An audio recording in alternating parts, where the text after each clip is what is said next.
Okay, so today we're diving into one of the most wild, most unbelievable stories to come out of the Second World War. It's a tale about deception, pure imagination, and one man who literally helped change history, all from a little office in London. Let's get right into it. Just picture it for a second. D-Day, the biggest amphibious invasion in all of human history. Thousands of ships, countless brave soldiers storming the beaches of Normandy. Now, what if I told you a massive part of that victory hinged on an army that was completely fake? A ghost army. Well, that's the incredible reality we're going to unpack today.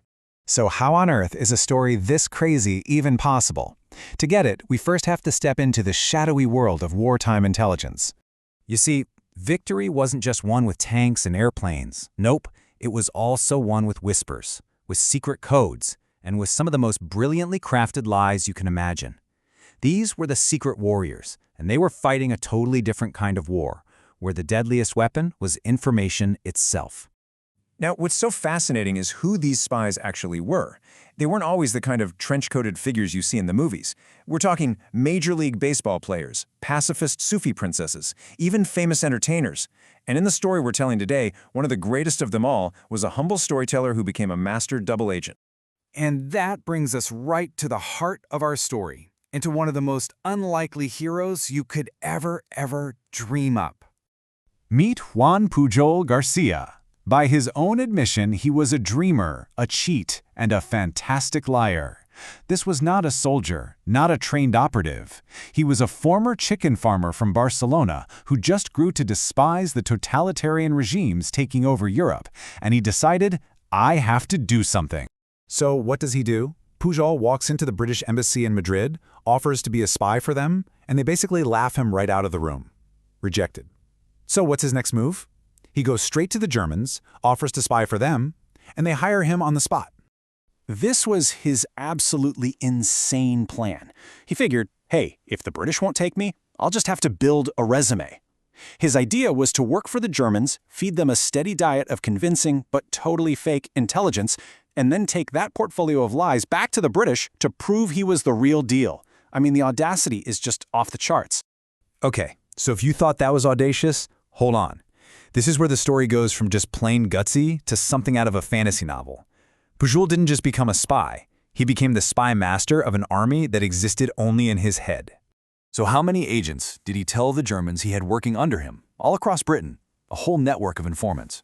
The number? 27. And every single one of them was completely made up.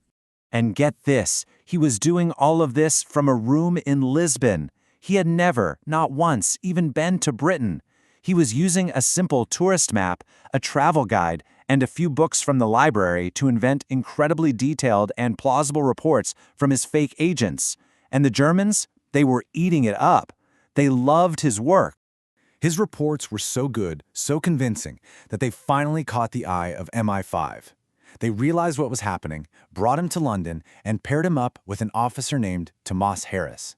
Together, they were this perfect double act.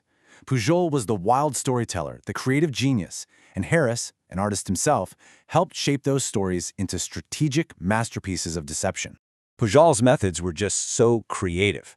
At one point, to pass the secret booklet to the Germans, he had one of his fictional agents, a character he called the Widow, bake it into a cake. He then sent a message along with it saying, I hope you appreciate the culinary art of the Widow. Good appetite. The Germans were thrilled. They trusted him completely. So Pujol and his Phantom Army now had the complete, unwavering trust of German high command, and it was time to cash in that trust for the single most important mission of the entire war. The objective was, on its face, pretty simple, but the stakes were absolutely monumental. The Allies had to convince Germany that the main D-Day invasion was going to hit past the Calais, the closest point to the UK, and not the real target, Normandy. Pujol, now codenamed Garbo by the British, was the key to selling this enormous lie. The whole thing was called Operation Fortitude. Okay, so picture the scene. It's the night of June 5th. Allied ships are already steaming towards Normandy. Pujol's team is preparing their final masterpiece. They're going to send an urgent warning to the Germans, but it's time to arrive just after the invasion has already started. The message would confirm that Normandy was just a distraction and the real attack was still coming at Calais. They set the transmission time for 3 a.m. 3 a.m. arrives. The British radio operator starts tapping out the urgent call signal to his German counterpart in Madrid. And nothing. Silence. He tries again. Still nothing. He turns to the rest of the team and says, "I don't get it. Normally Fritzy answers right away." The German radio operator, the guy supposed to receive the most critical message of the war, just wasn't at his desk. By the time they finally got the message through hours later, Allied forces were already dug in on the beaches of Normandy. And the crazy thing is, the delay actually made Pujol's last-minute warning seem even more authentic, like a tragic missed opportunity. Hitler himself was completely convinced. The deception was a stunning success. The impact of this one man and his army of imaginary friends was, well, it's almost impossible to overstate. So where does that title come from, the spy with 29 names? Well, let's do the math. He had his British code name, Garbo. He had his German code name, Alaric. And then he had his 27 fictional agents. You add all that up, and you get Juan Pujol Garcia, the man with 29 different identities. In a secret ceremony, the very same British intelligence service that had once turned him away awarded him the MBE, one of the highest honors in Britain. But here's the real kicker. Months earlier, the Germans had also awarded him their highest honor, the Iron Cross, for his incredible service to the Third Reich.